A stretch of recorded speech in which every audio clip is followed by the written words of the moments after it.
Eu me chamo José Marcos da Silva, estou sendo orientado pela professora Maria Auxiliadora Soares Padilha e o título do projeto é a contribuição de jogos digitais na aprendizagem de língua portuguesa de estudantes de anos finais do ensino fundamental. A gente parte de um problema de pesquisa que questiona em que medida os jogos digitais contribuem para o ensino e aprendizagem de língua portuguesa de estudantes de anos finais do ensino fundamental. A gente tem como objetivo geral analisar aplicativos de jogos orientados para a aprendizagem de língua portuguesa por estudantes nos anos finais do ensino fundamental, identificando suas potencialidades para o ensino de língua portuguesa no ensino fundamental. A gente elegeu 3 objetivos específicos cujas realizações vai contribuir para que a gente tenha a análise final desses jogos digitais no que se refere à aprendizagem de língua portuguesa. O primeiro objetivo específico, o objetivo A, é identificar 3 jogos digitais desenvolvidos para o ensino do português de estudantes dos anos finais do ensino fundamental. O objetivo específico B é caracterizar as teorias de aprendizagem que sustentam as atividades propostas pelos jogos digitais. E o objetivo C é analisar os níveis de contextualização, de personalização, tipo de interação, conteúdo abordado e interface dos jogos digitais. A gente assume uma fundamentação teórica que é típico hoje das discussões mais sofisticadas no campo da educação tecnológica, no campo da revolução telemática, no campo da educação à distância. Porque já se reconhece que a revolução telemática, essa interconexão de formas diversas de comunicação, de transmissão de dados e informações por meios magnéticos, digitais, por meios de transmissão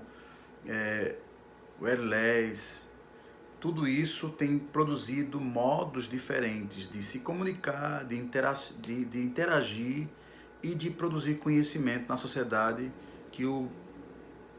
filósofo da sociedade da comunicação, Pierre Levy, chama de cybercultura, chama de cyberespaço,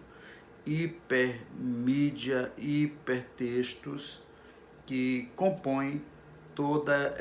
esse modo novo de interagir, de estar, de ser no mundo do trabalho e na própria vida particular das pessoas. Então, não é difícil concordar que essa revolução tecnológica, as 4 revoluções tecnológicas que a sociedade contemporânea viveu, ela contribui hoje para que a gente tenha e conviva com novas formas de ser e estar induzido, ou produzido pela própria inovação tecnológica. E além de mais, essas mudanças, elas produzem também modos de se relacionar de forma intersubjetiva, humano-máquina, humano-humano, humano mediado por máquinas.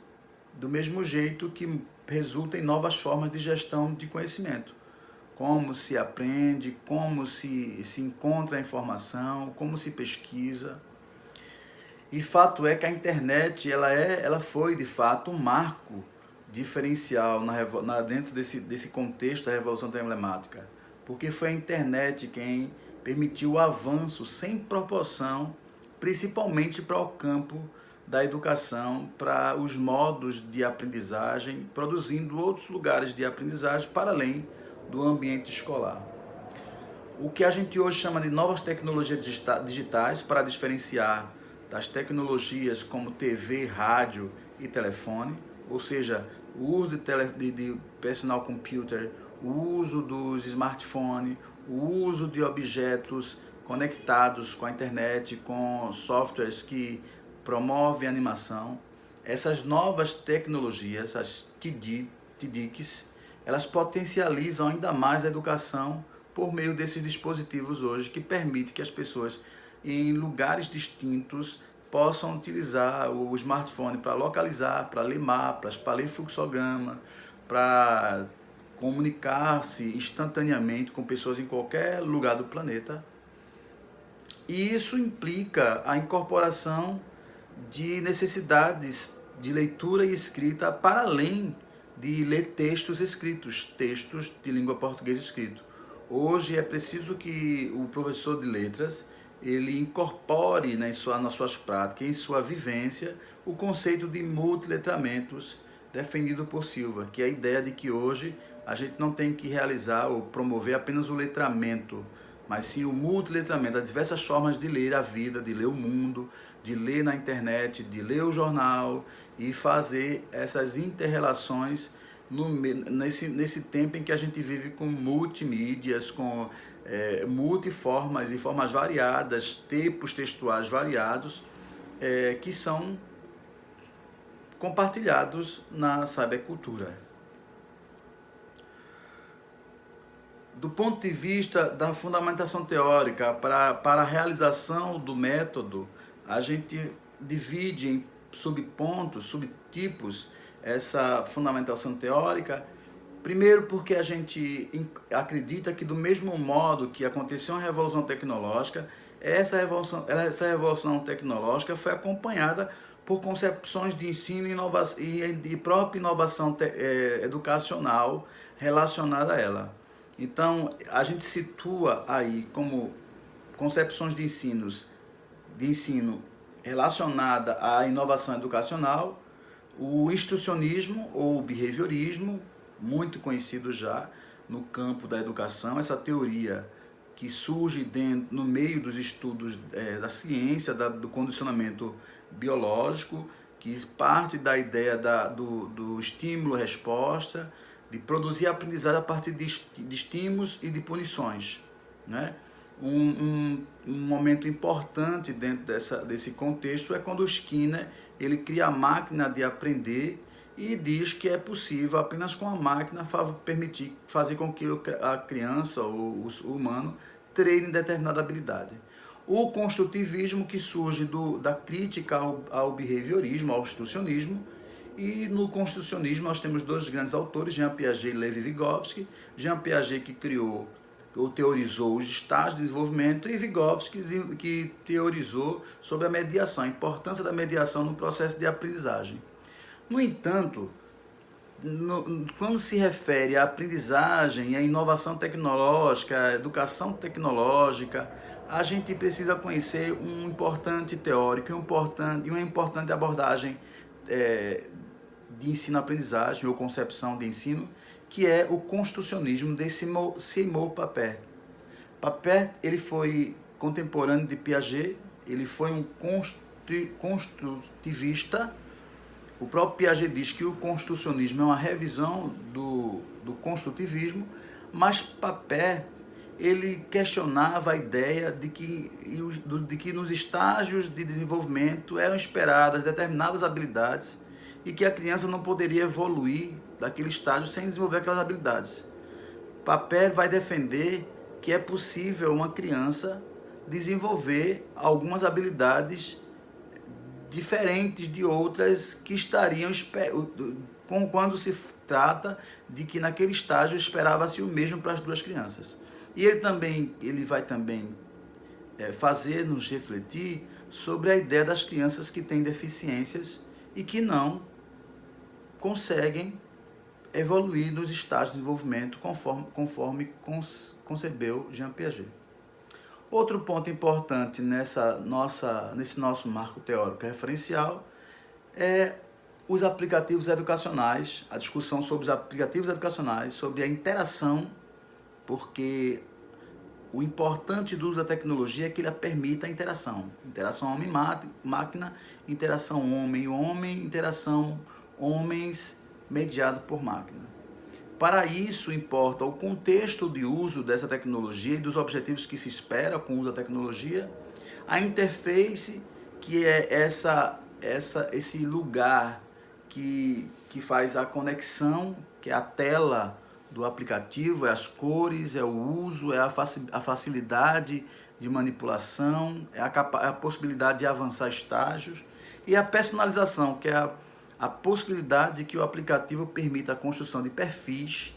que permita que o próprio usuário mude a cor do seu perfil, altere o gráfico, o design gráfico e o design institucional do software, permitindo assim uma maior personalização, uma maior aproximação do usuário com com aquela determinada tecnologia ou software, não é? Então, nesse sentido, a definição de critérios para a análise de jogos digitais, ela é fundamental, porque a avaliação de jogos digitais ou análise de jogos digitais, ela pode ser feita por designers, ela pode ser feita por professores, por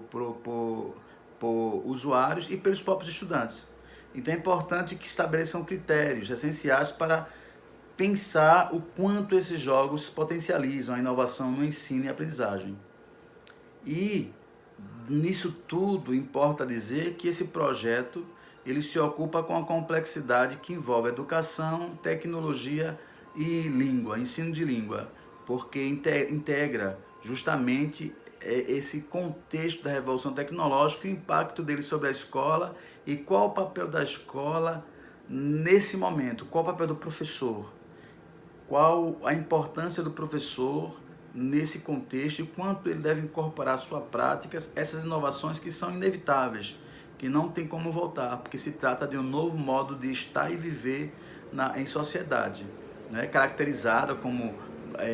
sociedade dos nativos digitais, não é? Que são aqueles que nasceram depois de 94, que já nasceram dentro das mudanças que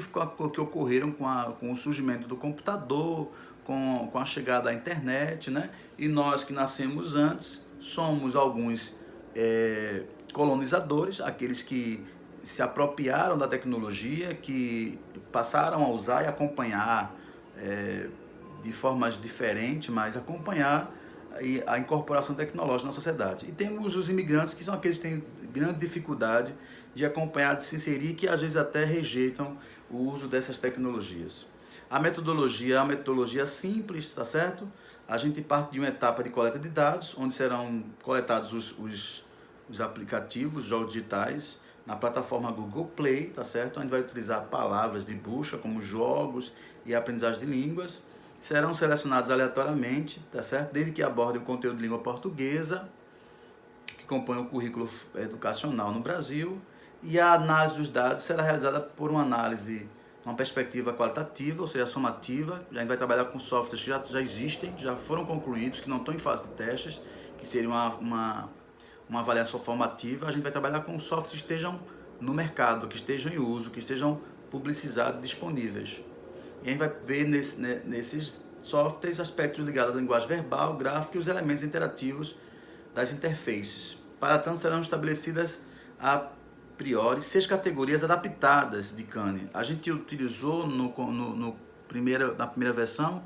e a gente usa as próprias categorias. Nesse projeto a gente conseguiu já elaborar nossas categorias adaptadas a partir dos estudos dessa autora. E as categorias são teoria da aprendizagem, que seriam instrucionismo, construtivismo e construcionismo, o nível de contextualização, a seriação, a escolaridade, o contexto de aplicação, e o nível de personalização, que é a citação, a criação de perfil, a identidade, a personalização da interface, a personificação por seriação educacional e a personalização do conteúdo de habilidades e competências linguísticas. O tipo de interação, se permite chat entre os usuários, se permite jogar em equipe, se permite resolução de conflitos, mediação do professor, e o conteúdo abordado, que é se o conteúdo é adequado à seriação, à escolaridade, se atende aos parâmetros curriculares, e a interface, que é o design gráfico, criativo, se ele é fácil de utilização, se permite avançar etapas conforme interesse dos usuários.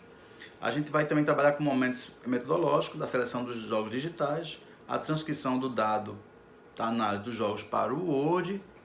a transferência dos registros para o software em vivo, com a perspectiva de formar categorias de informação pela definição de nodes, que é a estrutura de armazenamento da informação codificada, e análise de conteúdo temático proposto por Lawrence Bardan, que considera que essa técnica ela permite analisar conteúdos de comunicação para se obter conteúdos indicadores para a inferência de conhecimentos.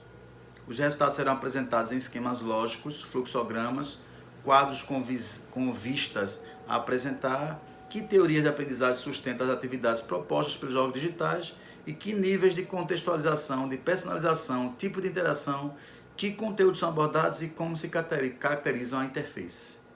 Desse modo, a gente termina a apresentação e aqui estão as referências que a gente traz